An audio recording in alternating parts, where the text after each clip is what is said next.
오늘 사도행전 25장을 읽었습니다. 설교 제목은 의미 없는 시간은 없습니다.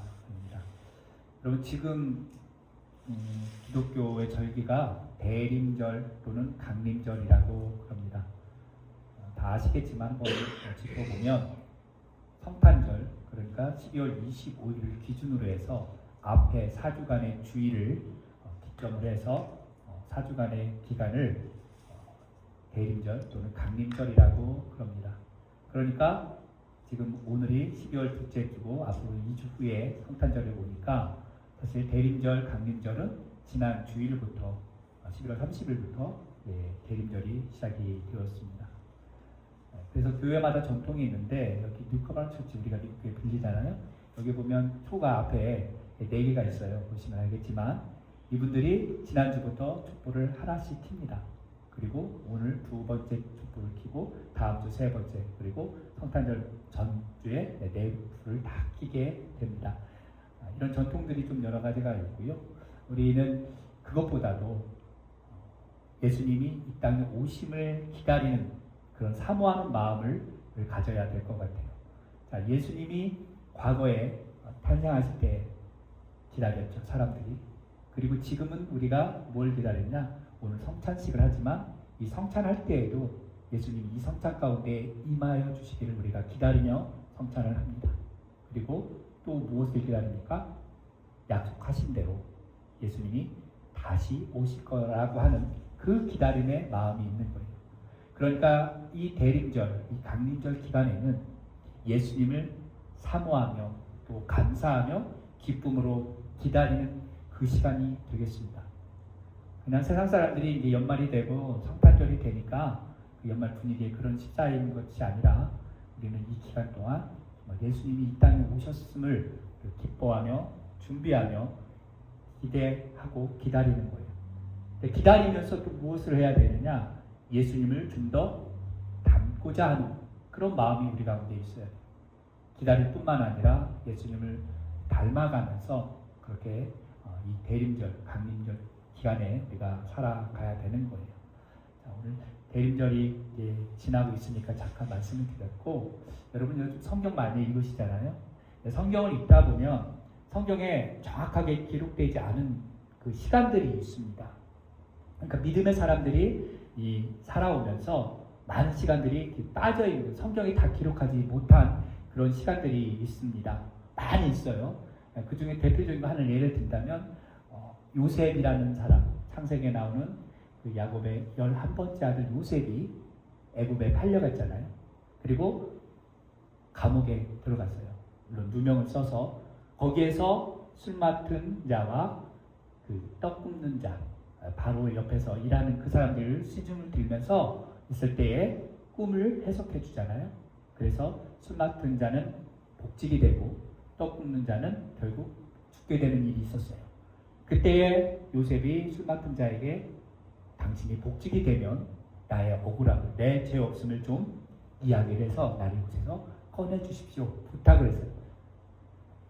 아마 성경에는 나오지 않죠. 거기에 또 술 맡은 자가 그래, 내가 복직되면 너 꼭 꺼내줄게. 그런 약속을 했을지 모르겠어요. 그리고 성경은 뭐라고 기록하냐면 만 2년이 지났다라고 창세기에는 기록하고 있습니다. 제가 그것을 읽으면서 그 만 2년 동안 그 감옥에서 요셉은 뭘 하고 있었을까 생각을 해봤어요. 상상을 해봤어요. 여러분 한번 생각해 본 적 있어요? 2년 동안 요셉은 감옥에서 뭘 했을까?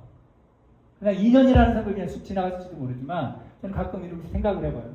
거기서 뭘 했을까? 한 3가지 정도로 생각해봤어요. 하나는 조금 있으면 나는 풀려날 거야. 술 맡은 자가 분명히 바로 왕에게 나의 억울함을 호소해서 나를 꺼내줄 거야 하고 하는 그렇게 기대감 속에 해서 2년을 보냈을 거다. 첫 번째. 두 번째는 원망하면서 보냈을 거예요. 어제나 계속 기다리는데 2년 동안 연락이 없는 거예요. 이 술 맡은 자가 복직이 되고 나서 나를 잊었구나. 나쁜 사람 하면서 욕을 하면서 또 감옥에 있었을 거다. 이런 생각. 또 하나는 2년이 지나면서 그렇지. 믿을 사람 하나도 없어. 포기하고 그냥 감옥에 살면서 그럼에도 불구하고 하나님이 나의 억울함을 분명히 풀어줄 거야 하면서 기도하면서 2년의 시간을 기다렸지 않았을까, 이런 생각을 하면서 그 2년 시간을 제가 생각해 봤습니다. 여러분은 어떻습니까? 여러분이 만약에 요셉 이야기를 읽으면서 그 만 2년이 지났을 때 요셉은 뭐라고 썼을까? 한번 생각을 해보셨으면 좋겠어요. 저는 아무래도 믿음의 사람이니까 요셉은 하나님을 기다리며 하나님이 분명히 꺼내주실 거야, 분명히 하나님이 계획이 있으실 거야 라고 하는 그런 믿음을 가지고 지냈지 않았을까 하는 긍정적인 생각으로 그 2년을 한번 생각해 보았습니다.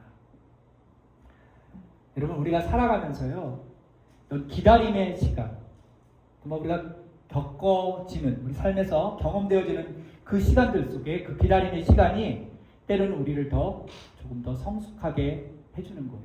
그런 것 같아요.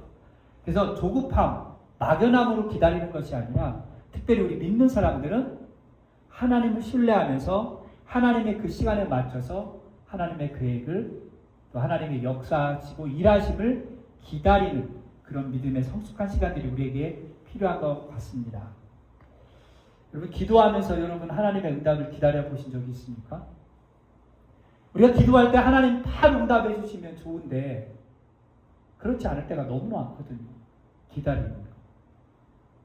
기다리면 굉장히 초조해지고 답답할 수도 있죠. 어쨌든 우리 이게 살아가면서 이 기다리는 시간이 굉장히 중요합니다. 오늘 본문 이야기를 들어가서요, 바울이 이 베스도 앞에서 재판을 받는 이야기입니다. 지난주에 살폈죠. 24장에서 누구 앞에서 재판을 받았어요? 벨릭스 총독 앞에서 재판을 받았습니다. 이 재판 내용이 사실은 지난주와 별 다른 게 없어요. 똑같이 변호하고 고소당하고. 특이한 건 아그리빠 왕과 버니게가 등장한다는 거죠. 자, 그 기간, 쉽게 말하면 벨릭스 총독이 재판을 받고 베스도가 신임 총독으로 부임하는 그 기간, 벨릭스가 유예하고 판결을 내리지 않고 그냥 떠나는 시간, 그 시간이 몇 년이었냐면 2년이었다는 거예요. 요셉이 2년을 지난 것처럼 바울도 이 가이사라의 그 감옥에서 2년 동안 있었다는 거예요. 2년 기간이 지난 상황 속에서 오늘 사실은 본문 내용을 좀 깊게 살피지 않고 그 바울이 그 2년 동안 그 감옥에 있었을 때 어떤 일들, 어떤 상황들, 그 기다림의 시간이 바울에게 있어 어떤 의미가 있었는지, 그리고 그것을 우리에게 어떻게 적용할 수 있는 것인지 한번 살펴보도록 하겠습니다. 먼저 바울이 이 벨릭스 총독의 재판 후에 다시 베스도가 왔을 때 그 앞에 설 때까지 그 2년 동안의 그 시간은요, 바울은 하나님 앞에서 보호받는 시간이었습니다. 무슨 얘기예요? 2년 동안 기다렸던 그 시간이 하나님이 보호했다는 것은 뭐냐면, 우리가 이미 살펴봤죠. 바울이 죽기 전에는 먹지도 않고 마시지도 않겠다라고 하는 유대인들이 있었습니다.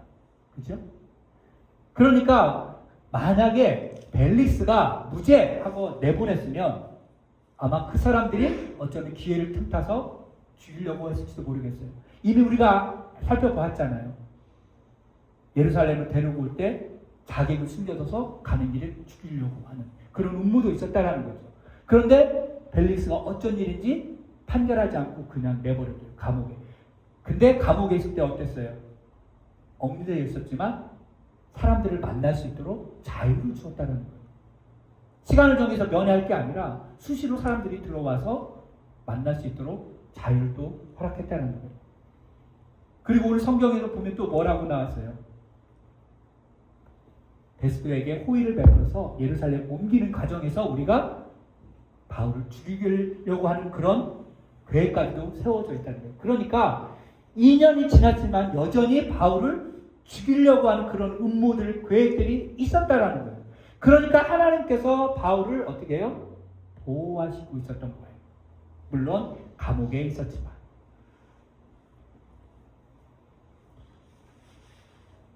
이렇게 보면 하나님께서 우리가 알지 못하는 상황 속에서 보호하고 계신다는 것을 우리가 좀 알았으면 좋겠습니다. 여러분 한 번쯤 하나님이 나를 보호하고 계십니까? 나를 지키고 계시는가? 이런 것들 경험해 보신 적이 있나요? 당시에는 모르겠어요. 내가 어려움과 고난이 처해있을 때 당시에는 하나님 나를 보호하고 지키고 계신다 이런 것을 못 느낄 수도 있겠지만 그런 역경의 시간들, 고난의 시간들이 지나고 나면 그때 하나님 나를 보호하셨구나, 하나님 나를 지켜주셨구나, 도와주셨구나 라고 하는 것들이 있다라는 거죠. 제가 개인적인 이야기를 한다면 저희 아이들 엄마가 폐암으로 하늘나라를 떠났을 때 저는 정말 막막했습니다. 저 혼자 두 아이를 길러야 됐기 때문에 하나님이 원망스러워서였어요. 하나님 계시면 이럴 수 있느냐, 이 아이를 어떡하라고. 아이들이 그때 10살, 14살이었습니다. 경제적으로 힘들었고 육체적으로 힘들고 정서적으로 영적으로 너무너무 힘들었어요. 바닥이 내려앉았죠.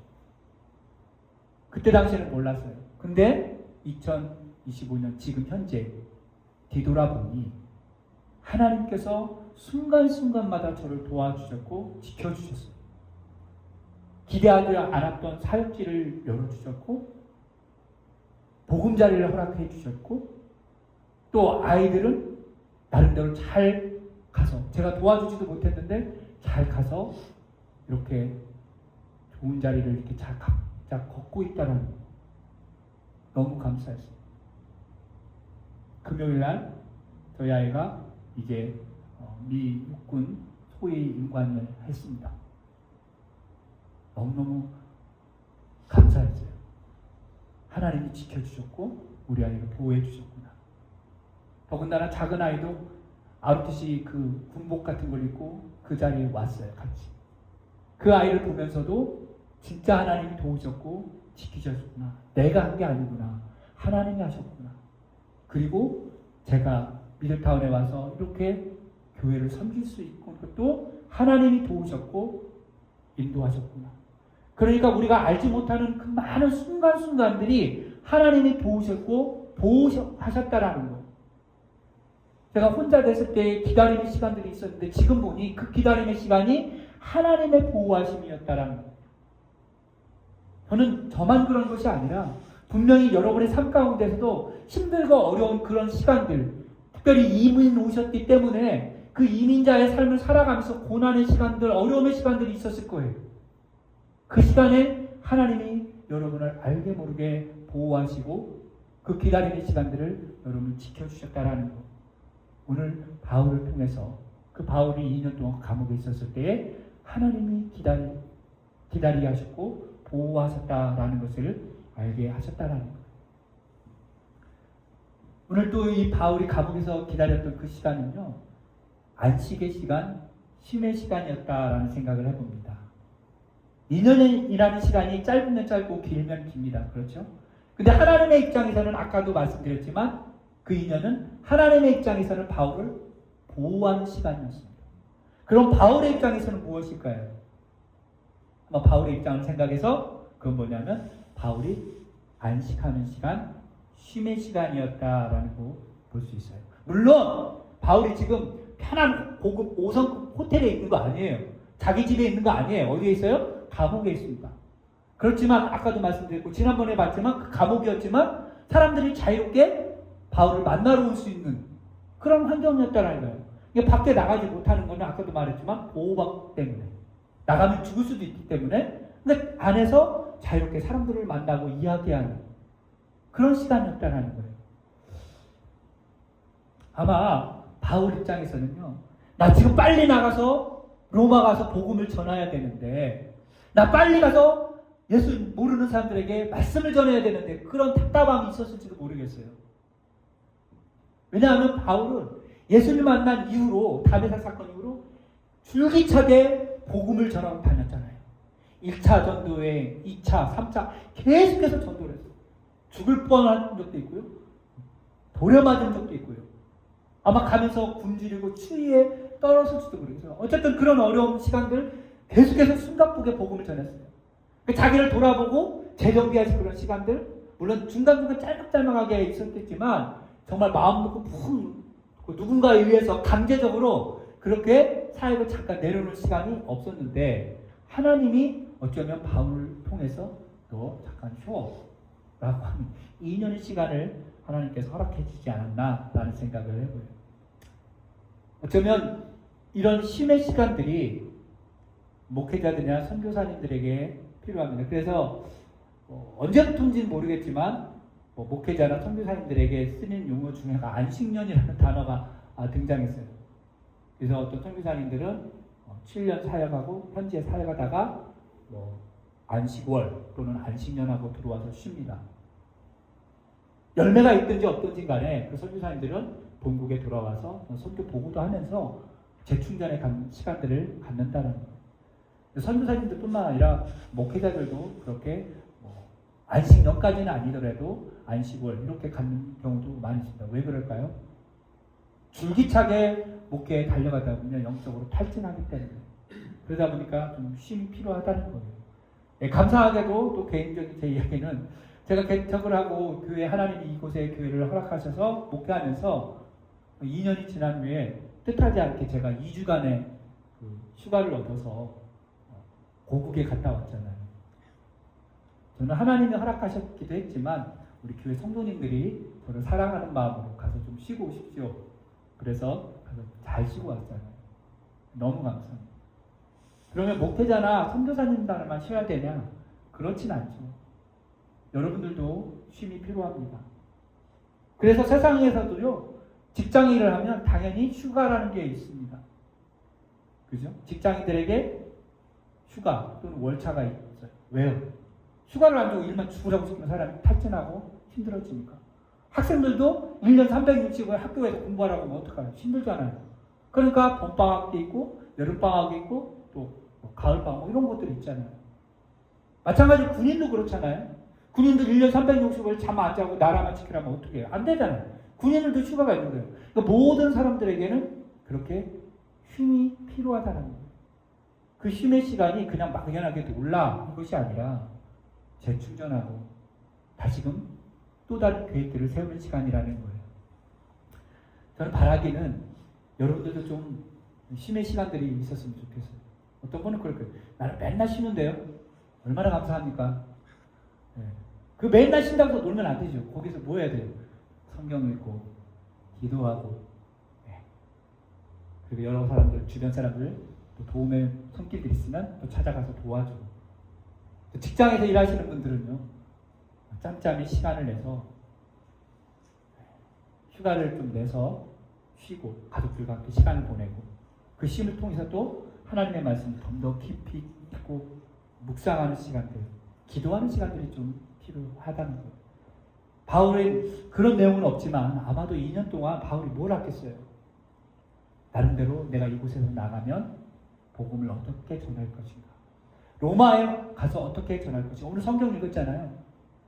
황제에게, 가이사에게 내가 항소하겠다. 그래서 결국 베스도가 가이사를 보내기로 작정을 하잖아요. 그 기간 동안 아마 바울이 기도하면서 어떻게 하면 예수님을 전할 수 있을까? 그런 어떤 쉼들.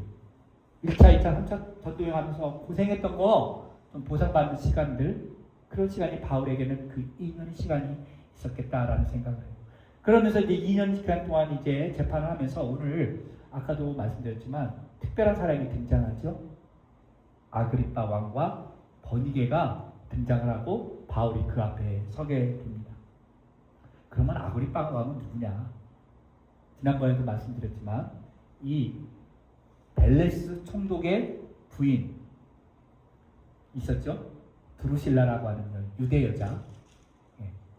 그 드루실라와 이 아그리빠 왕, 오늘 본문에 나오는 아그리빠 왕과 버니게, 이 세 사람이 형제자매예요. 친가족입니다.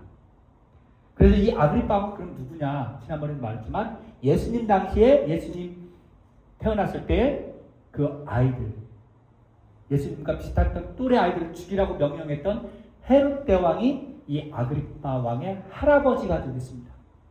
그리고 사도행전 12장에 나오거든요. 또 헤롯 왕이 나와요.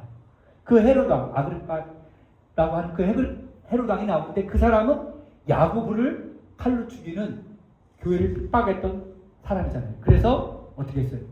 하나님 영광을 돌리지 않고 회중이 쳐서 죽게 되었잖아요. 그 왕이 이 아그리파 왕의 아버지가 되겠습니다. 그리고 이 버니게는 누나예요. 그러니까 남동생과 누나가 오늘 바울 앞에 서게 되는데, 역사학자 요세푸스에 의하면 이 요세푸스가 쓴 유대 고대사와 유대 전쟁 사람 책이 있다고 그래요. 그 책에 의하면 이 아그리파 왕, 오늘 본문에 나오는 이 아그리파 왕과 버니게 그 누나가 그렇고 그런 사이였다라는 소문이 그 당시에 파다했다고 그래요. 확인되진 않았지만 요세푸스가 그 당시에 이 아그리파 왕과 버니게는 가족이지만, 누나와 동생이지만 근친상간을 했을 가능성이 있다라고 하는 소문이 쫙 퍼졌다라고 그래요. 그렇기 때문에 이 버니게는 사실 또 결혼을 않고, 결혼할 기회가 있었지만 다 파기되고 그냥 동생과 같이 꼭 여왕처럼 사는 거예요. 오늘 성경에 보면 어떻게 해요? 아그리파와 버니게가 크게 위험을 가지고 왔다라고 그러잖아요. 꼭 아그리파 왕은 알겠는데 버니게가 왜 그렇게 큰 위험을 갖고 왔을까라고 했을 때 아마 왕비에는 아니지만 그 정도의 권위를 가지고 또 아그리파가 그렇게 보호를 받으면서 그렇고 그런 사이로 이렇게 왔을 거다라고 하는 요세푸스의 기록이 있다고 그래요. 그러면 이 요세푸스의 기록이 만약에 정말 그렇더라라고 하는 것도 소문이 만약에라도 사실이라고 한다면 오늘 이렇게 크게 위험을 차리고 온 아그리파 왕과 버니게와 바울의 모습을 한번 비교해보세요.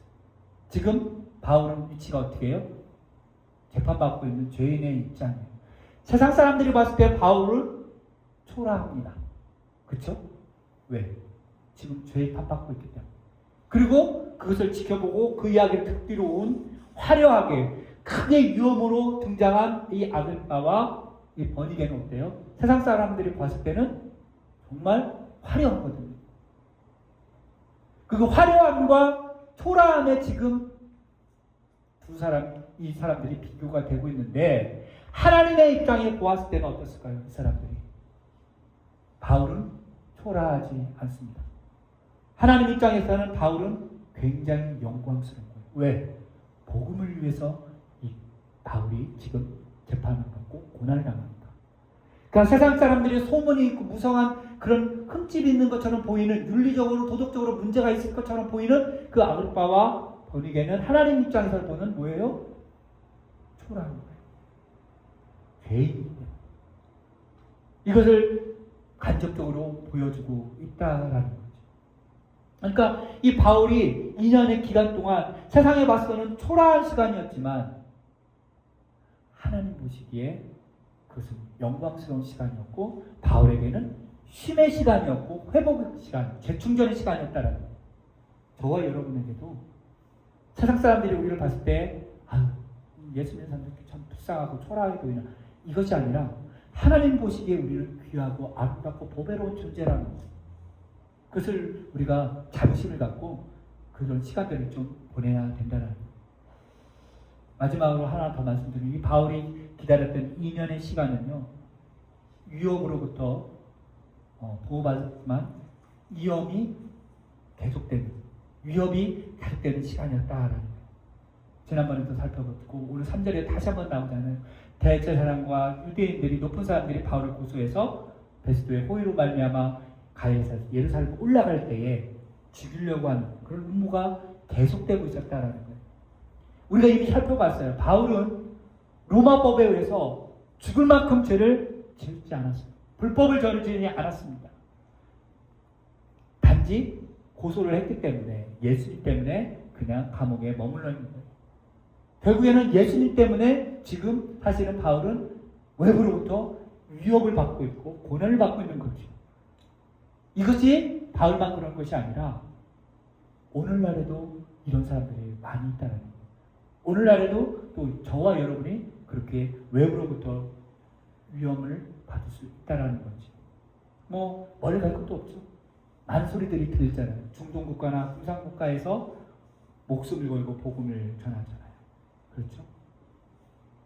복음을 전하다. 특별히 북한 같은 데서 복음 전하다 걸리면 어떻게 돼요?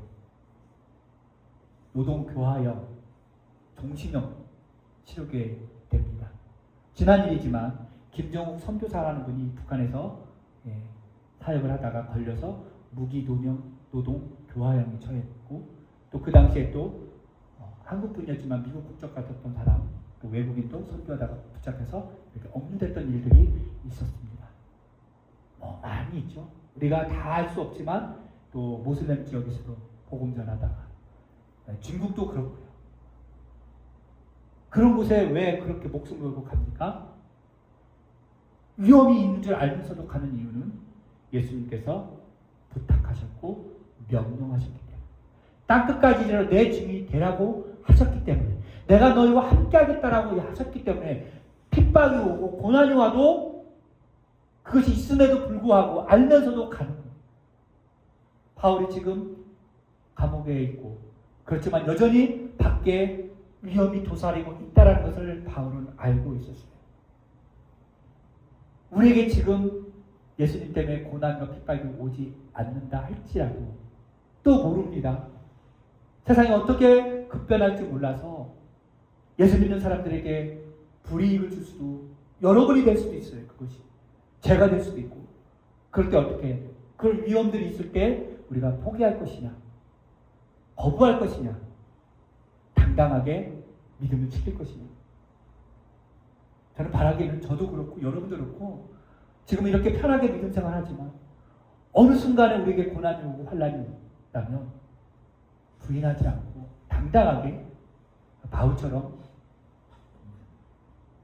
믿음을 지킬 수 있도록 하나님 저에게 은혜를 주십시오, 그렇게 믿음을 주십시오 라고 기도해야 되고 믿음을 지켜야 될 것입니다. 바울은 한 번도 타협하거나 주눅들지 않았어요. 벨리스 총독 앞에서, 베스도 앞에서, 아그리파 왕 앞에서 주눅들지 않고 당당하게 예수의 이름을 말하고 복음을 전했습니다. 오늘 저와 여러분도 이렇게 바울처럼 그렇게 살았으면 좋겠어요. 우리 살아가면서 기다림의 시간들이 있을 때에 하나님이 우리를 보호하시고 우리에게 쉼의 시간, 재충전의 시간을 주신다. 그러나 그 기다림의 시간 속에는, 또 세상 속에서는 우리를 어쩌면 복음 때문에 우리에게 위협을 주는, 고난을 주는 그런 일들이 있을 것이다 라고 하는 것을 우리가 생각하면서 믿음으로 승리하는 저희가 될 수 있기를 주님의 이름으로 축복합니다. 기도하겠습니다.